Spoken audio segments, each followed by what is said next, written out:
अभी हम राजनांदगांव काउंटिंग स्थल में बैठे हैं। खैरागढ़ विधानसभा का यहाँ पे मतगणना हो रही है। 6 राउंड हो चुके, 6,603 मतों से कांग्रेस आगे। हमारे साथ कांग्रेस प्रवक्ता रुपेश दुबे जी हैं। बताएं, चुनाव बहुत बड़ा था, सेमीफाइनल था, दोनों की प्रतिष्ठा लगी थी, खासकर रमन सिंह की लगी थी क्योंकि उनका क्षेत्र है। बताइए आप। सेमीफाइनल हम जीत रहे हैं, भूपेश है तो भरोसा है। इस तर्ज पर खैरागढ़ की जनता ने अपना जनादेश दे दिया है। ईवीएम में, मशीन में वोट कैद हैं और अभी 5 राउंड के मतगणना के बाद हम 6,603 मतों से आगे हैं और निश्चित रूप से यह 20,000 से ऊपर मतों का अंतर जाएगा और कांग्रेस की जीत सुनिश्चित है। भूपेश बघेल जी की सुस्पष्ट कार्य योजना छत्तीसगढ़ में जो 3 साल में विकास की गंगा बहाई है, उसका यह परिणाम है। ये सेमीफाइनल माना जा रहा है ना? तो सेमीफाइनल अगर आप लोग की ये जीत हो रही है तो 2023 का परिणाम क्या होगा? 2023 का परिणाम इस परिणाम का एक पूर्वावलोकन है और 2023 में कांग्रेस पूर्ण बहुमत से सरकार बनाएगी और छत्तीसगढ़ में भूपेश बघेल जी के नेतृत्व में जो सरकार चल रही है उसका सुखद परिणाम आज हम चौथे उपचुनाव में जीत करके हमें मिला है। 60,000 के आसपास वोट जेसीसी को पड़े थे, जो लगभग कितने वोट कांग्रेस की तरफ डाइवर्ट हुए और कितने वोट अभी जो वोटों के रुझान जो आ रहे हैं उसमें निश्चित रूप से जो जेसीसी पूर्व में राजा देवव्रत सिंह जी चुनाव लड़े थे, वो भी कांग्रेस विचारधारा के थे, उनके भी वोटों का स्विंग जो है कांग्रेस की तरफ है और इससे स्पष्ट होता है खैरागढ़ की जनता कांग्रेस को स्वीकार कर रही है। आपसे एक सवाल और, कांग्रेस ने राजनांदगांव को 2 टुकड़ों में बांट दिया है। अब राजनांदगांव संभाग कब बनेगा? देखिए, विकास के नाम से ये सवाल मैंने भी डॉक्टर रमन सिंह से पूछा था। जी निश्चित तौर से सीएम साहब हमारे जो हैं वो अच्छी सोच और विकास की सोच को देख करके जिला का घोषणा की। जैसे जैसे कांग्रेस जीतती जा रही है, राजनांदगांव से खैरागढ़ अलग हो रहा है, क्या लगता है भी राजनांदगांव 3 हिस्सों में बटा? पहले कवर्धा हुआ, फिर अपना मानपुर मोला हुआ और अब खैरागढ़ अलग हो रहा है। क्या अब राजनांदगांव को संभाग बनना चाहिए?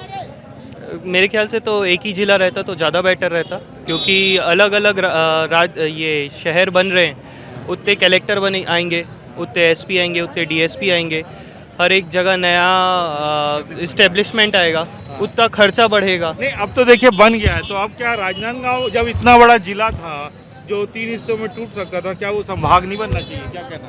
अभी संभाग बनने लायक तो राजनांदगांव नहीं है। संभाग बनने लायक नहीं है ना? क्योंकि फालतू ज़्यादा एस्टेब्लिशमेंट करना ठीक है नहीं। एक्चुअल में तो नहीं, एक्चुअल में तो खैरागढ़ को जिला बना करके राजनांदगांव, फिर अब ऐसा करना चाहिए तो तुमड़ी भी और ठेलकाड़ी को भी जिला बना देना चाहिए अगले चुनाव के लिए, है ना? ये गलत है, ये लोग अपने राजनीतिक स्वार्थ के लिए सब कर रहे हैं। राजनांदगांव तो कुछ तोड़ रहे हैं लोग। क्या कहना है? नहीं तोड़ रहे हैं, कोई ज़रूरत नहीं थी। मतलब आपको अगर सत्ते में आना है तो डिफरेंट आप लालच दे दो और सत्ते में आ जाओ, तो ये गलत बात है। लेकिन अब उनकी सोच है तो उस पर अपन कुछ नहीं कर सकते। नाम बताएं। अनुराग। राजनांदगांव 3 हिस्से में बंट चुका है और हमारे साथ एक समझदार नागरिक हैं जो बड़ी बात बोल गए हैं। क्या कहना है आपका? हमारे ये कहना है कि पिछले चुनाव में भी ये मुद्दा उठाया जा सकता था। खैरागढ़ के चुनाव के समय में ही जिला बनाने की बात क्यों उठी? और बाई ये कांग्रेस भूपेश बघेल जी ये कहते हैं कि अगर हम जीते तो दूसरे दिन हम जिला बना देंगे खैरागढ़ को, और हार गए बाई दिवे तो क्या जिला नहीं बनाएंगे? तो क्या ये डिमांड तब गलत हो जाएगी? जीत और हार पे जिला ऐसा कहा? जीत और हार पे जिला है, जीत और नहीं, जीत हार पे जिला को निर्णय नहीं लेना चाहिए। अगर आवश्यकता है तो जरूर बनाना चाहिए, लेकिन अननेसरी पब्लिक पर एक डिस्ट्रिक्ट का लोड डालना गलत है। इतना प्रशासनिक व्यय होगा, उसका सब पब्लिक पे लोड तो पड़ेगा।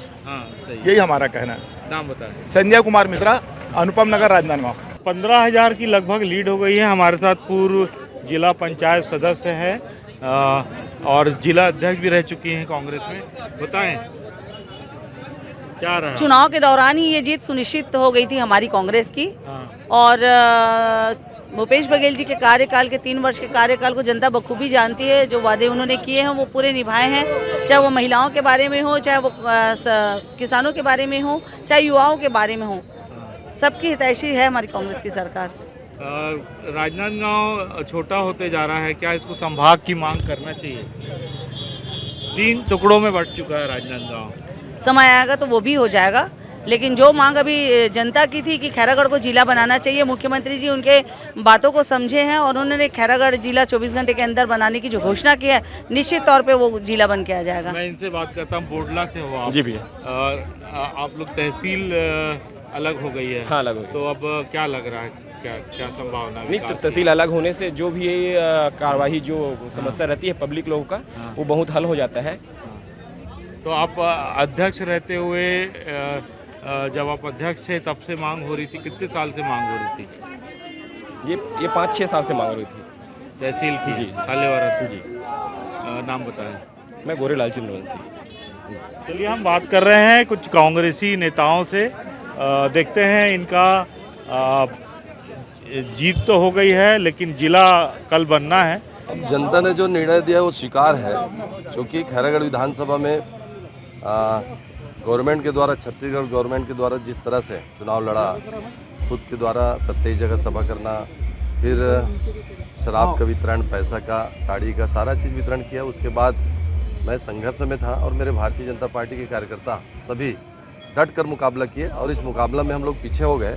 निश्चित तौर से हम जनता के निर्णय को स्वीकार करते हैं, लेकिन हम पीछे नहीं हटेंगे। इस छत्तीसगढ़ गवर्नमेंट की जो सरकार है, जिस ढंग से छत्तीसगढ़ में सरकार चला रही है, खैरागढ़ विधानसभा में जिस ढंग से उपेक्षा करके रखे, उस आंदोलन को हम आगे बढ़ाएंगे। और उसने तो कहा है कि 24 घंटे के अंदर जिला बनाएंगे, छुईदान खैरागढ़ गंडई को मिला करके, और इस तरह से और कई प्रकार के और घोषणा की है।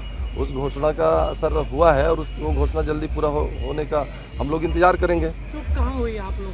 चूक देखिए, मैंने पूरे विधानसभा में अच्छा से काम किया, मेरे कार्यकर्ताओं ने काम किया, इसमें चूक की विषय नहीं है। भारतीय जनता पार्टी के हमारे सारे नेता, वरिष्ठ नेता हमारे विधानसभा में आकर अच्छा प्रचार प्रसार किए, हमके सहयोग किए, मार्गदर्शन किए, उनने बहुत अच्छा काम किया। चूक विषय नहीं है, सीधा सीधा ये जनता के बीच में जिस तरह से हथकंडे अपनाए गए हैं उसका असर है, और जो घोषणा जिला का किया है उसका असर हुआ है। शिवराज जी का जादू नहीं चल पाया खैरागढ़ में?